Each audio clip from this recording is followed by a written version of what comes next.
Hello and welcome to Out of India Theory. Hope you guys are doing well. I recently watched this documentary on YouTube about this couple who had a series of anomalous encounters with strange lights in the sky and other phenomena, and especially the husband, in whose case these were transgenerational experiences. So it ran in the family with a bunch of other members in the family encountering strange beings and seeing lights in the sky, almost paranormal phenomena. And recently they came out with their book, Who They Are and What They're Up to, where they talk about all their experiences and outline some of their ideas on what these beings are. And central to this theory is the idea that they are not actually aliens from another planet or a galaxy, but a life form from Earth. And I thought it'd be cool to have them on the channel and listen, have them talk about their experiences and elaborate on their theory a little bit. So I hope you like this video. Please like, share, and subscribe to the channel. Thanks.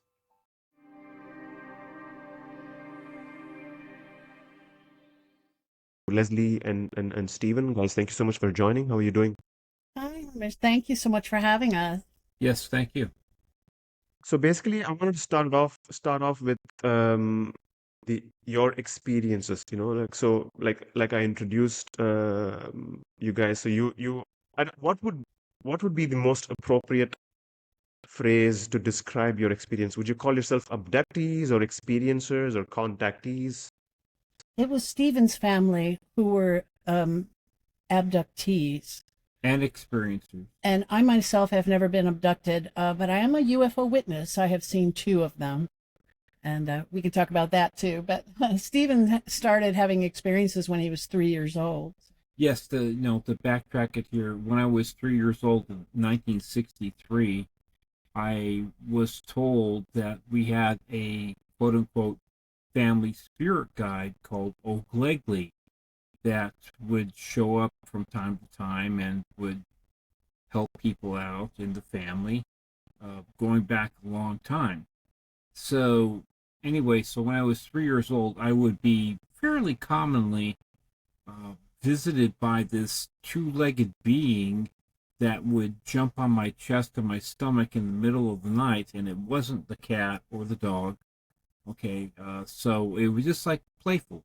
So I just accepted it. Oh, it's O'Glegley. Okay, It was so invisible, so it certainly invisible. wasn't the cat. Right. So when I would turn 8, I saw, which was very stressful but kind of weird to me, I saw these 4 to 5, 1 to 1.5 foot tall, what I call garden gnomes that were shimmery, that were walking into our bedroom. This is 1967, 1968.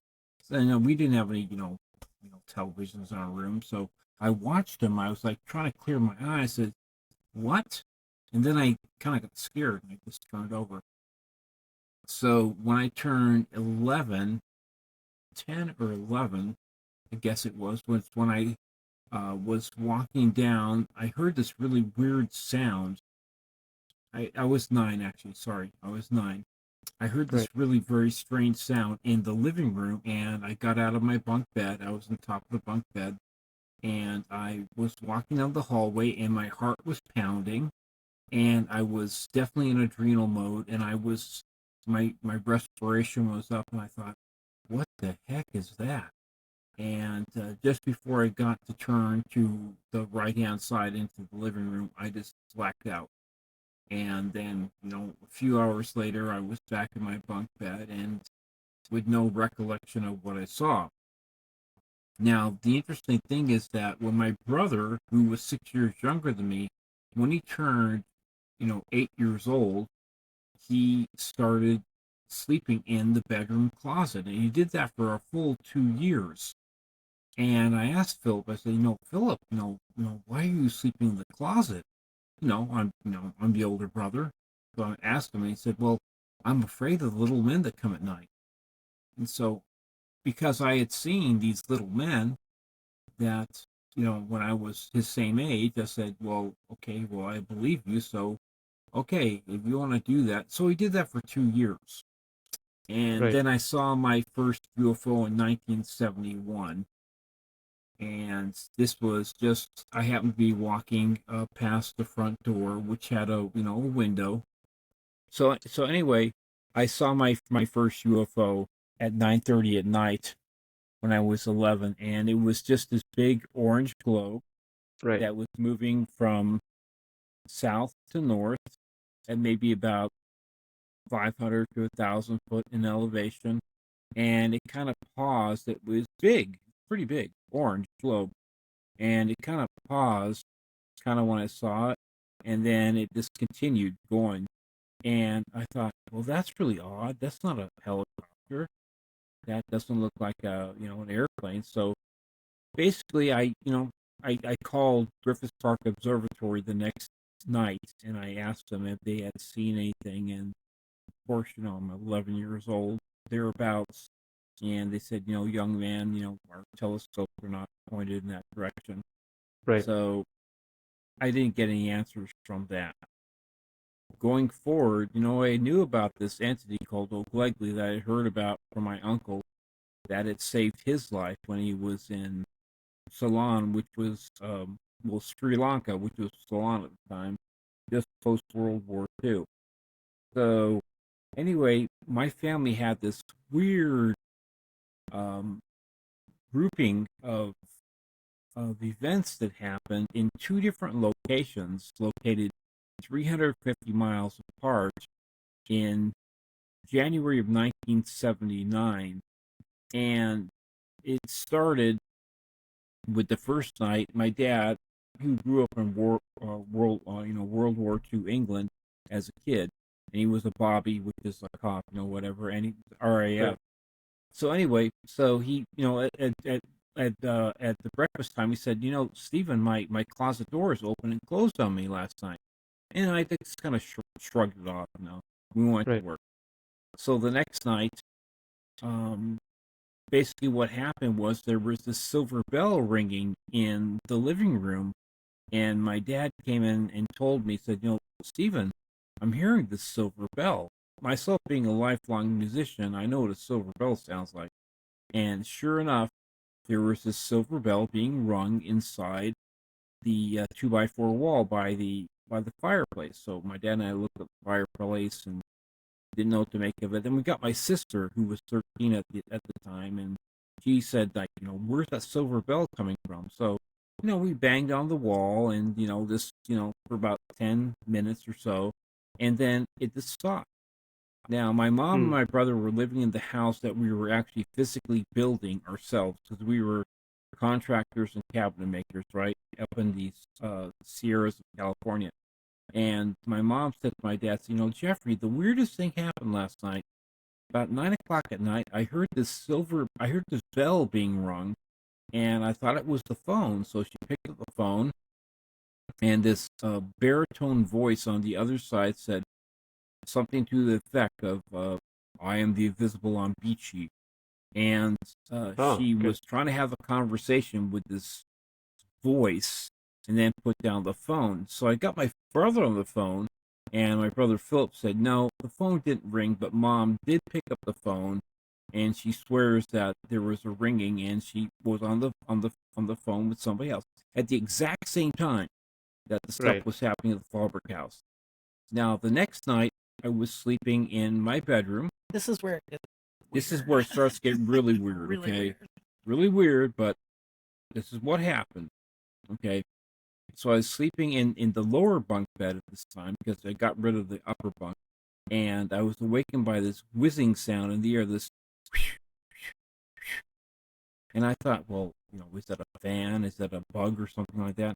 So I got up, I looked down the hall. There was little light in the kitchen, so I could look down the hall, but I said, I don't know what it is. So I went back to bed, laid on my left hand side, and then the bed was pushed from the base 2 Right. times, kind of gently. This is all in the forward of the book, by the way. Okay. And so I thought, California 1979 could be an earthquake. So trying to ignore it, trying to be logical. And then, as I'm trying to ignore it, then it gets pushed harder 2 times. And now I'm starting to get a little bit upset. and a little bit worried. And then, as I try to ignore it, it gets pushed a lot harder the third time. And this time I'm like saying, is somebody trying to play a trick on me? Or what's going on? And then I get tap, 3 taps, tap, tap, tap on my right mid-deltoid because I'm laying on my left side, right? Right. And so at this point, I'm just like really scared and aggravated. And so I rolled over and I said, "What?" And I see this shimmery object that is there, and I can't quite make it out. And then I just black out. Told my I dad see. and my sister, and they don't know what the heck to think about this. So the following night, I decided, I'm not going to sleep in that room. I don't know what, but you know what? I'm a working guy. I'm a cabinet maker, and I have to get some sleep. So I decided to go to sleep in my work clothes from the day before. So I slept on the couch in the living room. So I woke up about 5:30 in the morning, and I was awake because I looked at my piano, thinking about what I was going to play that day, and I listened to the little fountain in the other room. So I was awake, not sleep paralysis for your audience, okay? Right. And from behind me was the front door, about 25 feet behind me. And this entity, this tall, blue-white light entity, about 6.5 feet tall, just floated, walked toward me in about 1.5 to 2 seconds, covering the 25 feet, and stopped by my right-hand side. And when it stopped on my right-hand side, it also brought with it, the whole room was filled with blue-white light, just this intense blue-white light. And Wow. it stopped, and it paralyzed the right side of my body to where I already had my right side of my eye open because I was like, wondering what the heck's going on. But I couldn't close my right eye. And it just basically like the half side of my nervous system was just cut off, and it bent down to me, and it whispered in my ear, not in my head, in my ear. It said, "Hi, Steve," like in a whisper. I couldn't tell whether it was male or female, and I'm thinking to myself that, oh, I'm going to get to see O'Glegley. O'Glegley is the spirit guide that I'd known Yeah. about since the age of 3. And I'm thinking, I'm going to get to see O'Glegley, who saved my uncle's life and, been there with my grandparents and whatnot for generations. But the other half of me is saying, dude, you can't move. You are helpless. You can't do anything. So it's like a half mixture of fear and excitement at the same Yes, time. it was a 50-50 mixture for me. And Right. And so I guess maybe the entity picked up on that or whatever. And it lasted for maybe 5, maybe 10 seconds. And then the entity, it basically went back up to a vertical, and then it left. And then I blacked out. Blackout again. Mm. I'd Well, like to insert at this point that the alien abduction phenomenon, as we began researching it, this blacking out thing that happens is the signature for it.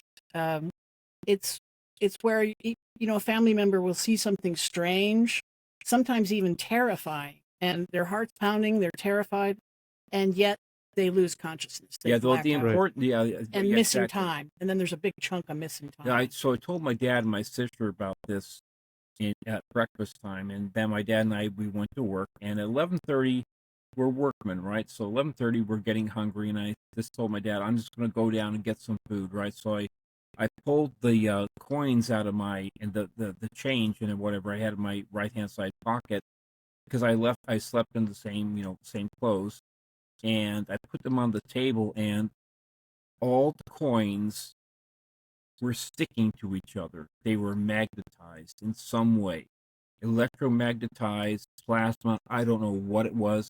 We tried to reproduce it.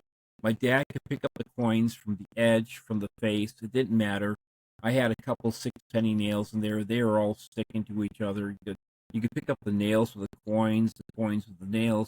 It didn't matter. This was 6 hours after, and we're just looking at each other saying, what the heck? Because American coins especially are designed to not become magnetic so that they can be put And this into is This is vending machines and things, and this Yeah. was this was January 1979, so we weren't like thinking about going to we didn't have smartphones or cell phones or whatever, and I really should have gotten my neighbor to look at it too, but it doesn't matter. It's all these weird things were happening in a row. Then the final night was when my dad witnessed something that I have no recollection of at all. My dad was he was a cop in England from 52 to 56, and he was in the RAF from 50 to 52. Grew up in wartime England, so he was a no nonsense guy. So anyway, my bedroom was separated from his by a hallway, so he had his bedroom door open, and I had my bedroom door open. And he woke up in the middle of the night, and he saw this intense blue-white light that was encompassing my whole bedroom door. And he said, to himself in his brain, says, I got to get to the bottom of this, this what's all this then type of British thing, right? And so he was getting out of bed, and as he was getting out of bed, this voice inside his head said, Jeffrey, just go back to sleep.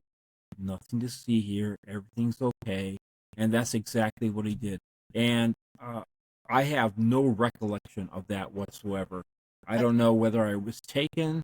I don't know what happened or, what, because I have zero recollection. But my dad told me, and my dad was not a guy for flights of fancy. Okay, he was Right. just one of these no nonsense guys, and then the thing stopped. Well, and then couple of years went by, and there these events tended to come in clusters. Yeah, Right. And his brother. I just wanna sorry, I just wanna interrupt you there just to before you proceed with the more details, just to come back to this incident. Mhm. Was this when these beings appeared to you in the room, the tall blue being that floated into the room? the single Did you one. get a sense that was it physical and solid three-dimensional material, Yes. or was it just like a haze or a misty No, apparition? it was actually, as far as I could tell, this was actually a being. It was actually 6.5 foot tall being that was skinny, that I'd heard about. This old Glegley character had shown up in different colors. Back over here from Leslie in a little bit, 1982, when my brother was 16, and the Right. house we were building up in Sonora. How Old Glegley appeared to my uncle in post-World War II Sri Lanka, which was Ceylon at the time, and also Yeah. to my grandparents too. Right. But always the same thing, always tall, skinny, about 6.5 feet tall, spanning 4 generations that we know of. Right. And what was its appearance? Was it like was it humanoid? Was it like what was the like do you remember like Humanoid, facial features? absolutely Okay. humanoid. Okay. Like did it have hair? Like could you mistake it for a human being in costume or was it As far as I've always heard, hair has never been mentioned as far as having hair. A couple times wearing a right? hat, but my Right. brother, when he saw it, there was definitely no hair involved, and my impression of the blue-white being definitely did not have hair. But it's Right. always And the was same the thing. got it. Was the communication telepathic or was it like physical like actual talking? The one with me in 1979, in January 1979, when it bent down to me, it actually spoke to me in my ear. Okay. Right. But for Okay. his And father, it spoke in his mind. okay, okay. Because that seems to be the common theme. Like people, a lot of people experience or say that they directly talk to you telepathically and send you thoughts. Yeah. So Yes, I just wanted to clarify that's that what point. our research has shown as well. And Frequently. what is the have you looked deeper into the Oglegli the legend? Like is it like a Yes. commonly known being? Is it what language is it? Where does it come from? Very, very good question. In fact, that's very intuitive of you. Yeah, When my parents, I mean, sorry, my aunt and uncle, my aunt, my aunt was married to Douglas Griffiths, and she was my mother's older sister, and they happened to do very well. He was a banker and into escrow, and they traveled the world a lot. Okay, and also my grandfather on my mom's side, he was a fitter for different types of companies. So he like how you'd spend like a year and a half in Russia, like a year and a half in Saudi Arabia, a year and a half in Mexico, whatever. So he was well traveled. So Right. anyway, when my uncle and aunt were traveling in Tunisia, one of the places that they went to, and they were just in a bar and talking that kind of stuff, and they mentioned the tale about O'Glegley, and the guy happened to overhear them. I said, O'Glegley? I said, yes. He said, yes. I said, well, do you know what that means in my language in Tunisia? And he said, no. I said, well, it means my friend. Okay. That's what it translates to. Whether that's true or not, but my uncle swore by it. In fact, my uncle swore by the O'Glegley thing so much that when his daughter turned of the age still to drive, he bought her a white Triumph, a very popular English car at the time, sporty car, and guess what her license plate was? This was early '70s. Her license plate was it was O'Glegley. I And mean, and Oakley has been in contact with the family for 4 generations at that we least. know of. Right. It's and when Karen, his sister, is a ghost hunter in northern England, and she claims that she has started doing the automatic writing too. But the family has been doing this automatic. The women in the family have been All but automatic one. writers. All but one. They go into a trance, and then they're kind of feel impelled to write down, Right. but they have no knowledge of what they're writing. And Sometimes with the opposite hand, and definitely it's sometimes in other languages that they don't even know. my grandmother could do it in two different languages, one that she didn't know, but yeah, it's something that, yes, my mom proved it to me many times when I was young, that for instance, she knew when her mother died in 1969. She picked me up from school when I was barely 9 years old, and she was bawling. And I said, Mommy, what's wrong? And she said, my mom just died. Well, her mom had been over, her mom and her husband had been over in 1968 to visit California. So I knew them, and I also knew them from 1967 when I spent time in England. But anyway, so I said, well, Grandma, she's in England. Did you get a phone call? I said, no. No, I got this feeling. I went into a trance, and O'Glegley told me that your mom just fell down some cobblestone steps, and she'd already had hip problems to start with, so, and then she died Right. from that. So he told my dad when my dad came home from his job, and my dad knew about the whole O'Glegley thing, so he didn't, disbelieve, but there's always this 5% disbelief. So when we got the call, like a day and a half later, then we got to confirm that she had fallen down. And she did this on more than one occasion. She did it when her dad died and when Uncle Clifford died. And Right. it was it was just basically like these feelings come over. And sometimes she writes with the other hand. She writes in a different style completely. But basically, I grew up knowing this stuff. We were an odd family, but I didn't discount the oddities because I saw the proof. Right. Right. You know? Now, what's interesting to me is so the events that you describe, like the generational events, it Yes. seems to normally, like I've been looking into the UFO phenomenon for a long time. It usually falls into two categories, right? One is a solid nuts and bolts craft, people visiting, from supposedly from different planets or whatever. And then there are these weird, like materializations, dematerializations, like weird experiences of light and psychic phenomena, paranormal, Yeah. which kind of sort of crosses the boundary between like real solid, like materialistic view of the phenomenon versus like totally consciousness related, like woo, kind of thing. Right. And what you just described in your case seems to would quite easily be like could be classified as paranormal or like Mm-hmm. what people may call poltergeist activity or spirit activity or whatever, like stuff like Yes, that. So how except would that you the how alien would you abduction phenomenon is generally not linked to a location like hauntings are. it Right. tends to follow the family. It followed them from Germany to England to California. It's two different parts of California, yes, over 4 generations. So originally we thought kind of along those same lines, but from when we started talking, especially to my brother, with what he saw, which I think he just got lucky when he was Right. 16 in 1982. He actually saw what we're dealing with, Yes. which is also in the book in the beginning. He also had a cluster of 3 events. He woke up one night to these bright white lights shining in his bedroom window, and his bedroom window overlooked a 40-foot drop to a creek below, and then on the other side was just this mountain with trees. So there was no houses or roads back there that these lights could have been. Right. And they would have had to have been floating up like 40 feet in the air. So he was staring at him for a second, and then he blacks out.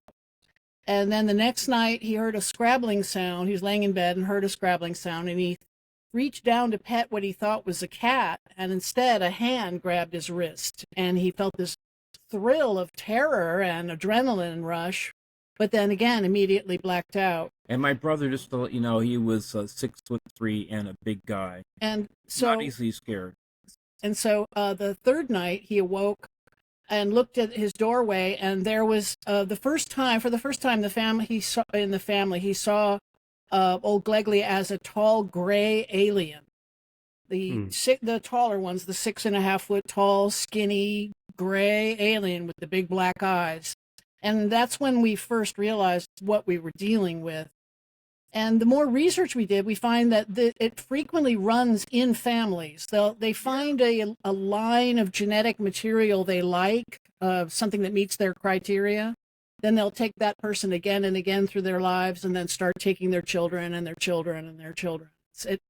It follows specifically a family. Do you think, speaking of genetic material, do you think do you feel like there was some kind of intervention, some kind of interference where at some point somebody was abducted and they introduced maybe some kind of genetic material, and then obviously that's why they're safeguarding their property, as it were, because it gets like a farmer protects his prize cow.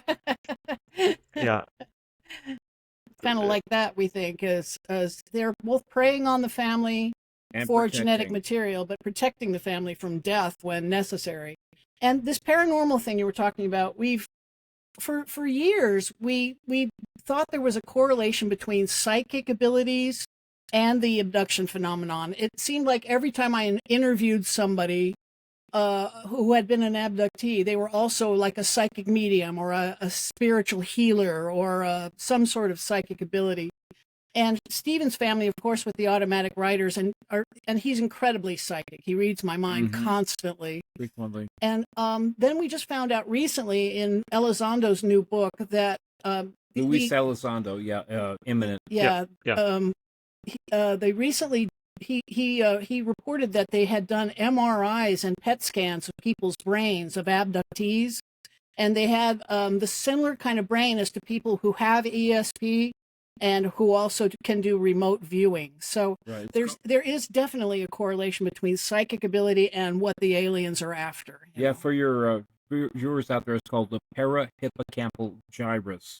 The part and of the brain it crosses over the both parts of the brain. Both it crosses over the corpus callosum. Corpus callosum, correct. And it's more enlarged in people that have ESP or psychic ability, and or abductees.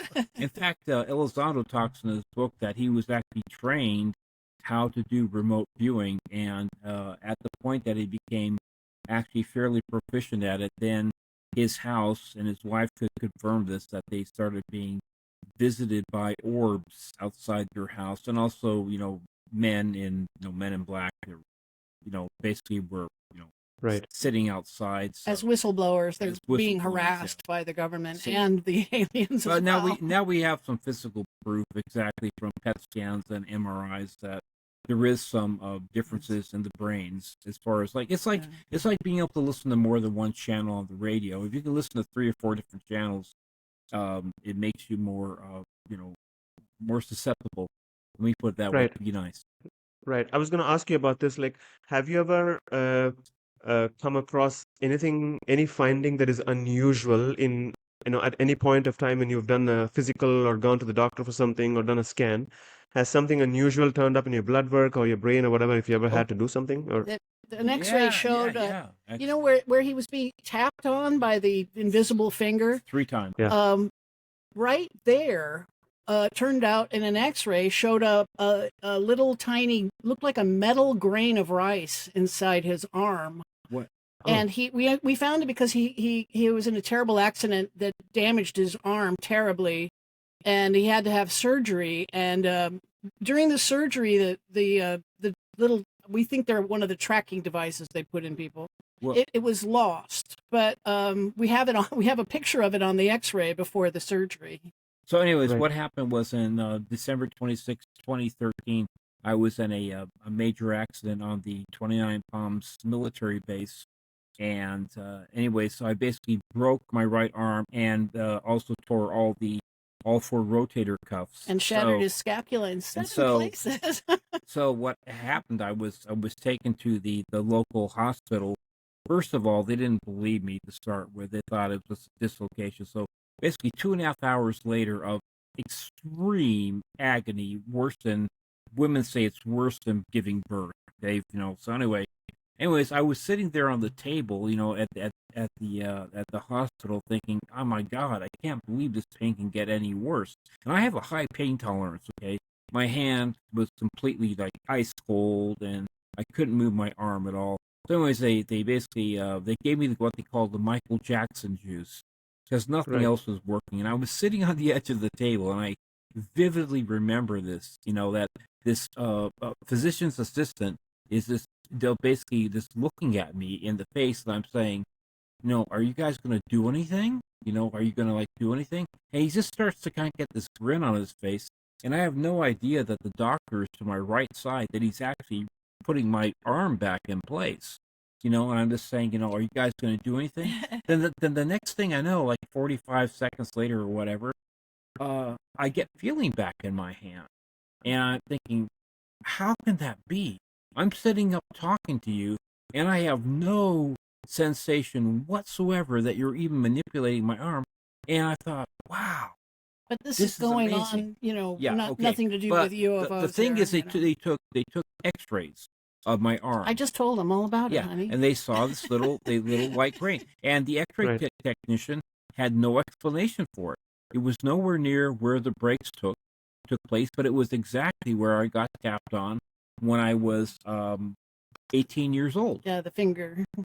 Do you have this picture somewhere that we can show the Yeah, viewers? we have or is an it X-ray somewhere. We have the X-rays. We're just waiting for it to get. We want to blow it up. For technology to get to the point where I can see the mistake I made was that I should have asked for the actual the doctor to give it to us. To give me the actual. But and we should have, but we were so worried about it playing music again and getting feeling in his arm. I'm an orchestral level musician, but the fact of the matter is, we do have the pictures. Yeah, we have the pictures. Okay. We just need to get it, like the 5G whatever, and where it can blow it up enough to where you can actually see it. But we lost our little tracking device and our evidence for it, except for the X-ray. But it kind of doesn't matter. It's a well documented phenomenon. I've met a ufologist had a petri dish full of about 20 of them that he got from different abductees. That and these little tiny devices, sure enough, they look like a little grain of rice. They do. When they use super magnification on them. Electron microscope magnification, they're able to see tiny microcircuitry in them.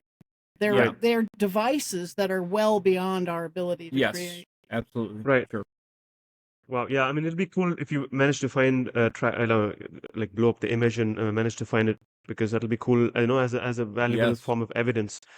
Now, before I move on to your, the conclusions that you draw from this, like your theory and the book, the material of the book, any other notable experiences maybe that Leslie has had or something else?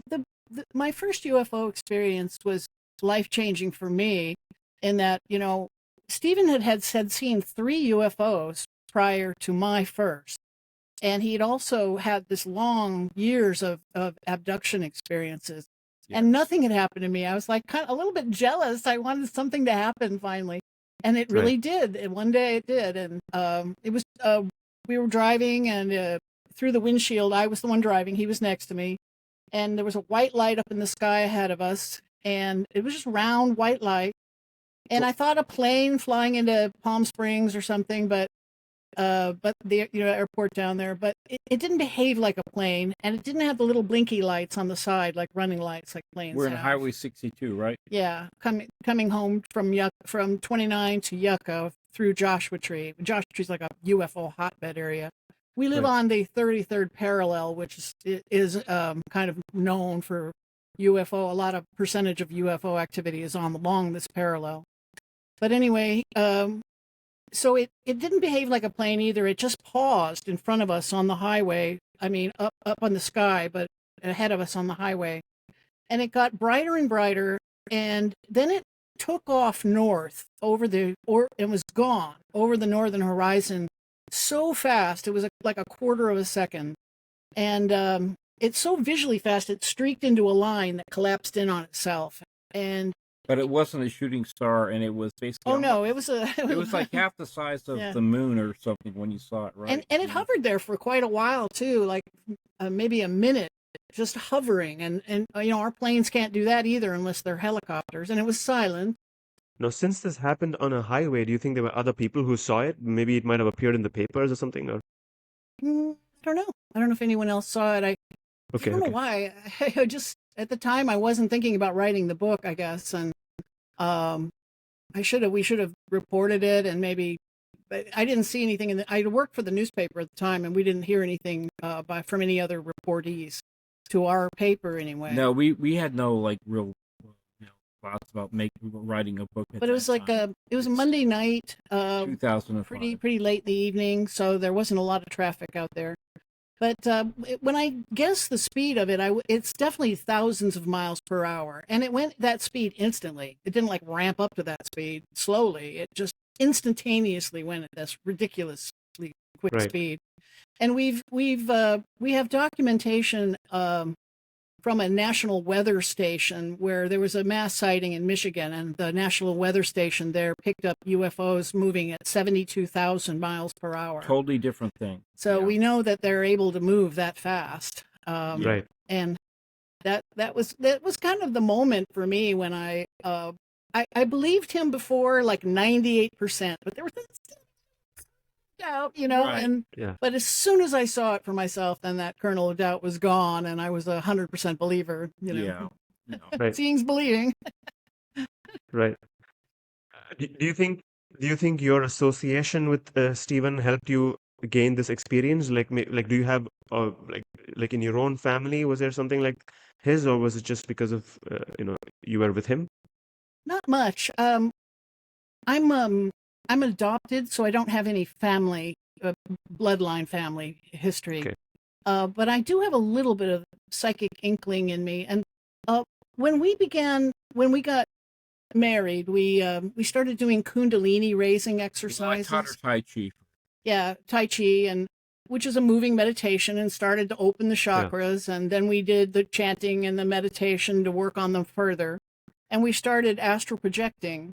And the one thing is, I think these aliens, they keep track of the families that they take, partly through the astral realm, because it seemed like whenever Stephen would enter the astral realm, they would be there on the other side. Their influence would be on the other side of the veil, so to speak. So and there's definitely a paranormal connection with the alien abduction. That's the one thing phenomenon. that's the one thing for sure we have found, Yeah. that as far as their connection, maybe because of the parahippocampal gyrus, their ability to connect with certain people is just easier. But they always come across with the same message. The two messages: take better care of the planet and give up your nukes. Yes. That seems to be the commonality, is that they Whenever really... they do get the message Because across. you may find out from our book that, as far as what we've been able to find, is that they live here, that they're very closely related to us, and they're not happy that we've made over 2,000 detonations since 1945 of nuclear devices. Yes. So Right. yeah, they're very engaged in like what we're doing, and they don't like it. Right. This brings me to the next the section that I want to discuss, which is your conclusions that you draw, your theories that like these beings are not necessarily aliens in the sense that they come from another star system, but they are actually they cohabit Earth with us. You know, they live here, and Correct. Yes. so I want to know how did you arrive at this conclusion? Because if they're and why do you call them humans and related to us when they are able to do fantastical things like manifest themselves, you know, appear as light and travel fast, like really quickly, like really super, like Well, hyper velocities and when we started our research, the theories at the time were that all these different types of aliens were coming from different star systems. Uh, some thought, oh, this ones are from the Pleiades, and these Pleiades ones and from the Arcturus, and these were from here and there yeah, and Dog there and there. Star. And I tried to, when you have a theory like that, you try and apply your data to it. And the facts that we had were not aligning with this theory. It just kept, I kept hearing, I've read hundreds of reports of people seeing these objects launching from Earth. They're launching they're coming up out of lakes, up out of the yeah, ocean, up out of volcanoes, or out of the side of a mountain. A hole will open up and UFOs are flying in and out of it. Out of ridges and mesas. The Archuleta Mesa is a famous site in New Mexico where the local Native Americans there say that this ridge opens like a door and light floods out of it, and UFOs fly in and out of it, and it closes up like a duck blind kind of. And of right, course, Alaska too. And and Mount Shasta is the same thing. The Native Americans up there see that hole opens up on the side of the mountain, and the UFOs fly in and out of it. And so and also there were the stories about Admiral Byrd. There's the diary of Admiral Byrd. Most people have heard of that, yeah, where he goes under the ice world, and he meets Yes. with these underground people that call themselves the Ariani, and says right, you're in the underworld of the Ariani. And And guess what? They and look they're like men. They look tall, like blonde, Swedes. Scandinavian men with Yeah, a slight Germanic accent. they look Scandinavian. So they're the Nordics, these Nordic right, aliens that people see a little more than 50% of the time. The Nordic aliens are the ones that are right, seen. right, And they are indistinguishable from human beings. And they called themselves men and in this meeting. And, they're very benevolent towards Byrd, calling him my son this and my son that. But they made it clear what they wanted, in that they said, We normally we normally have nothing to do with you surface people and your barbaric wars. They think of us as barbarians. And but they had to make an exception because we had learned to crack the atom, right, and that this power was beyond our ability to control it. And so when we applied Admiral Byrd's story to our data, suddenly it started to all click into place and make sense. For one thing, almost all abductees, 9 out of 10 abductees, are Caucasian. like the Athabascans, like the Well, no, the Athabascans are Native American what about Alaskans, the ones but they only make up this smaller the Basques, percentage. The Basques. Basques, yes, you're thinking of the Basques. But so and we're thinking, why would Arcturans or Pleiadians care which race of human DNA they're taking, right? right, But a breakaway branch of humanity that happens to be Caucasian would have all kinds of uses for Caucasian DNA. And then the phenomenon has also been pervasive for thousands of years. That also kind of pointed away from them coming here from distant star systems, but rather are here with us, right? We applied the forensic technique called MOM, means, opportunity, and motive. So you got to really look at, like, if they're anything similar to us whatsoever, they would have the means, they would have the opportunity, but what would their motive be? If they're living here, they don't want us to blow up the planet. Because it kills them too. They've shown like with this one example, the Malmstrom incident in the 1960s, where they can take our nukes offline. They've done it in Europe. Yes. They've done it in China. They've done it in Russia. They've shown that they have the ability to take our basically to disarm us. And then the story with the kids in the 1980s in Zimbabwe, where The the aerial school incident. Yes. yes, And again, the message was to the children was to, don't blow up the planet. Take better care of the planet. And we Right. think, if they were aliens from distant star systems, why would they care if we blow ourselves up? And maybe they would have some benevolence towards us enough to want us to not blow themselves up, but the amount of resources they are putting out to follow our nukes, that's something that was kind of new. In the summer of 23, there was the hearings at the congressional hearings about on the floor of the House, and there was a whistleblower named Grush and two pilots. Right. Graver and Graves. And Graves was the one that said that these objects are following our military absolutely every single time they go out on maneuvers. They are monitoring our nukes. And nuclear bases all report UFO activity around them. They are spending an enormous amounts of resources following every nuclear carrier group, and also they're following our subs too with their USOs. And then, of course, the Chinese just a few years ago built the world's largest satellite dish because they say their reason was to get in touch with alien species, and this thing is a half a mile across. Okay, Right. so the Chinese are very well aware. In fact, they've been caught on hot mics. Some of their upper echelon people saying that they're already here. Yes, we believe that they're one of the things with the abduction phenomenon that was also very strange was that they about 10% of abductees are women who claim to have been impregnated while they were taken, and then 4 months later they're taken again and the fetus is stolen.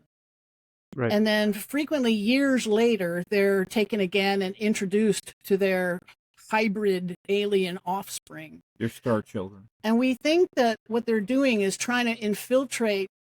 They met with Eisenhower in the 50s. That's another thing that the ufology community is pretty sure of.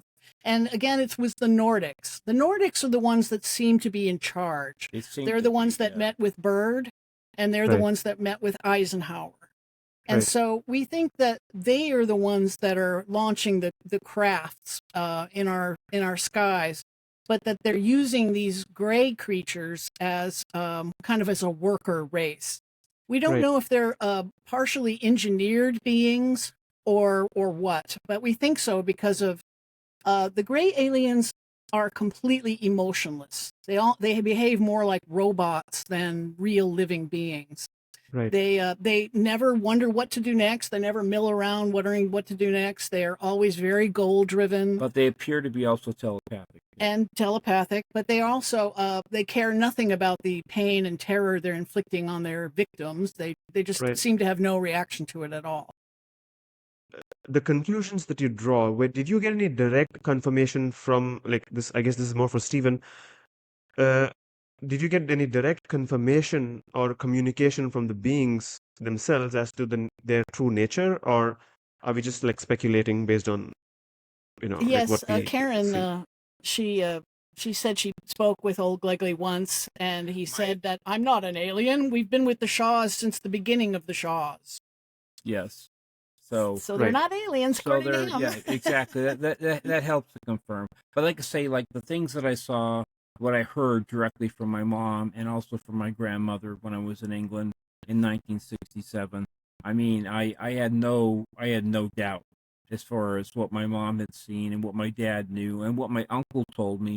We're talking about the Newman bloodline, the Rowe bloodline, the Shaw bloodline, and the Griffiths bloodline. Okay, over 4 generations. So, like I say, this is something you don't talk about in elementary school with your friends. They think either you're lying or you're crazy or you're in a haunted house. So this is something we really kind of kept reticent about. We didn't talk. But the overall message that I got was that they were really kind of here to like help us as far as like, the 4 bloodlines I talked to you about that I know of. And maybe in a way kind of guide us in a sense. I certainly, I mean, I can't tell you how many times in my life I've been awakened when I'm trying to go to sleep by 3 knocks on the back of, 3 knocks on the wall, behind my head, it's like knock, knock, knock, knock, knock. And that's recently, it's kind of funny, 2 weeks ago, and I have no idea about this. I got gotten up to go pee, and I went back to sleep, and I was definitely not asleep, and I was in the bed by myself, and I heard da da da da da da da right behind my head. The beginning of Green Acres. Like they'd seen Green Acres. It's like, really, okay, there's no TV in my room. The door is closed, and it's just like as plain as day, da da da da da da da. What the heck is that about? It's like I say, as soon as he enters like the dream, he's about to enter the hypnagogic state in between dream and wakefulness. It's like they're there. But I still have interactions with them. Yeah, they're still there. I still do. They still, contact me. And like he woke up one night and one of them standing right next to him with it looked tall black figure with golden eyes. Yeah, this one was much wider, but it had the golden eyes and it was looking at me, and it seemed angry. So what you're saying makes a lot of sense to me from several points of view, right? In the sense, these things have been observed for centuries throughout humanity's like history. So like you say, why would they keep coming again and again and again and like not show up and just show up as blips of light and just run away? And then so it doesn't make sense. And why would they be so insistent on us protecting the planet unless there was a far greater thing, like more at stake for them? So it's almost it's like they have skin in the game, Yeah, it's either that they have some valuable resource on the planet, which could be something they can harvest, maybe human beings or human energy, or they, like you say, they cohabit, the planet with us, and maybe they appear to come from far away because they travel to other systems and then they come back. Maybe they're returning or whatever, something like this. But then, I guess if I have to be like the devil's advocate, it doesn't have to be just this, right? It could be a combination of many things. It could be a combination of this, along with similar beings from other planets visiting us as well, or other, um, because you mentioned race, because one famous abduction incident, of course, is the Betty and Barney Hill incident. Yes. But we know that Betty was the main target because her sister and her niece have also been abductees. We think that that is the family that was targeted because there were 2 other people in the family that came forward to be there. So and but in their case, I think the entity, when asked, like during hypnosis, when they asked, I think they revealed that when the entities pointed to a star map to show them where they came from. So it seems to indicate either there's some kind of deception going on. They want us to believe that they are star beings, or they also, I mean, they're also a class of beings which come from different, like Pleiadians or Arcturians. You see, we think for thousands of years, they were playing gods. We have to back up a little bit into the theory about. See, there's a lot of people besides us, not a lot, but a few people besides us have this theory about them being a breakaway civilization of humanity here on Earth, and that they're launching terrestrially. But I think we're the only ones that attribute the cause of the separation to the Great Flood. The Great Flood, we now know, really did happen. 12,850 years ago. Yes, the Younger Dryas comet has been the impact area was the Lake Superior, and it's been dated to 12,850 years ago. So we now know there was a comet impact at this time, and this is the cause of the extinction events of the time. The mammoth, the mastodon, the dire wolf, the saber-tooth cat. They were mostly eradicated. Yeah, they were almost gone, almost right at the same time. And the Clovis people also were wiped out. And we had, this is something I brought to the relationship. When I was in college, I was studying flood myths. There was a man his name was Fraser. He had in the 1800s he had hunted down 500 separate flood myths from cultures all over the world who had one of these myths in their ancient lore, like 500 separate Noah stories, right? And Right. they almost all started the same, where everybody was warned in advance that this was going to happen. There was going to be a horrible flood, and you'd better build an ark or dig in Right. underground or go to high ground or whatever to survive. That is really important too, from the standpoint of something scientifically. There must have been one or two people, or at least a group of people, that could see something was going to be happening. Yes, that we would attribute be them catastrophic. to have more like advanced astronomy then, Right. and be more advanced in general than people realize today. But Right. because the comet was so devastating, we think any evidence of their civilization was practically erased from the surface. And we think that it was kind of like the Deep Impact movie. I don't know if you've seen that movie, but Yeah. Yeah. you know that humanity is about to be destroyed by an asteroid, and Morgan Freeman was the president. Yeah, President Morgan Freeman says, well, you know, we're going to, plan A is to send our hero astronauts into space to blow it up. Right. But plan B was to dig these deep underground arcs, they called them, and each continent was going to put one of these deep underground arcs for a portion of their civilization to be saved. And we think that this is precisely what happened. We think Right. that humanity, we have hundreds of stories of humanity going underground or going underground on purpose. Kuyu in Turkey. And we think we now know why. That would be a Right. really good reason. Otherwise, why would you go underground? It's nice on the surface. Also the bizarre interest in cattle. You know, the skyward facing eye, exsanguinating, all the blood, the sexual organs. All this seems to be. It started like in the 1660 in London. That was the first report. Yeah, we've seen woodcuts from the 1600s. It really increased after like the 1940s. Yeah. After we started exploding, nuclear weapons. Right. So when they went underground, they took their technology with them. That's why they're 13,000 years ahead of us.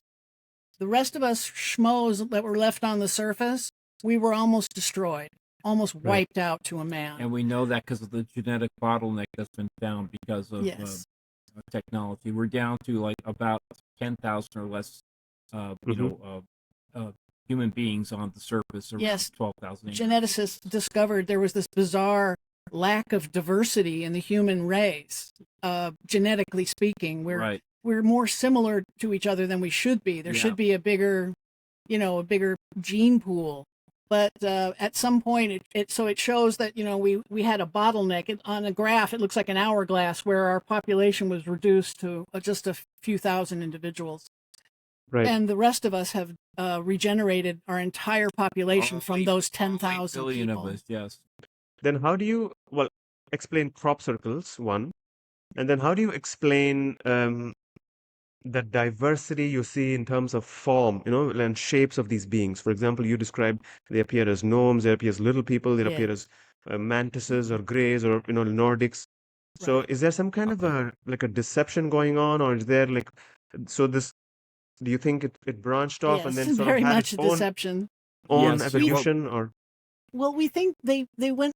It's the Nordics in charge, right? And they went underground, and we think they have no qualms about using genetic manipulation to create worker races. And we think they just the forms that they take might be because of they want a different type of worker. Like, for instance, let's say if they want to do a bunch of underwater work, they might breed reptilians. Let me jump in here real quick. Okay. One thing we found is that there is a gigantic underground ocean that's almost equivalent to the oceans on the surface of the planet. So obviously there's, something probably would have, nature always finds a way. So there may have been reptilians but the thing is, like, you look what we've done with, the human race is only 4 base pairs. It's pretty easy to manipulate. It wouldn't be hard to manipulate. Everything we see, the reptilians or the mantis or the greys, they're always bipedal. They always have the same skeletal structure as we do. They're very simple. And guess what? They are telepathic. and they can communicate with the human brain, which we think means they have similar brains, right? Right. You know, Exactly. and that just points again to we think that they're and also the numbers, just the numbers alone point to residency. That they're seen 10,000 times a year worldwide every year, and we think reporting is only like 10% at best, maybe 120. In fact, as an example, like I was a doctor of acupuncture. If you think of the word tree, okay, in whatever language it is, whatever 10,000 languages, you don't think of how to spell tree in that language. The first thing you do from a very elemental level is you see a tree in your head. Okay, so any type of linear language or pictographic language is several steps away from how the brain actually encodes a picture and encodes a word. So guess what? Speaking and telepathy is a lot more basic. You don't have to learn 900 languages. You don't have to learn 9,000 languages. Yeah. You communicate telepathically. It makes so much more sense. And we think language does seem to be quite inefficient in that sense. Like something that could be done much more straight away. I don't know if you're familiar with, just to digress a little, I don't know if you're familiar with Plato's essay called Phaedrus. There is a myth of, I don't know if I'm pronouncing this right. There's a myth of, there's this Egyptian god called Thoth and Themis. Thoth. Sure. So Thoth talks about how he brings science of writing to humanity. And there's this conversation between the Egyptian king Themis, again, I don't know if I'm butchering his name, Themis and the god Thoth, about how the gods brought writing and speech to humanity. So maybe this myth might have come from this.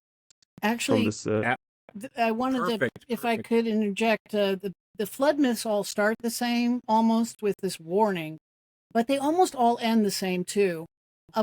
At one point, humanity was kind of dying out on the surface. We just took too hard of a hit from the comet impact and the tsunamis, and the climate was drastically changed by the impact as well, and there was climatic upheavals, and return to the ice age. So people had to revert to hunter-gatherers to survive.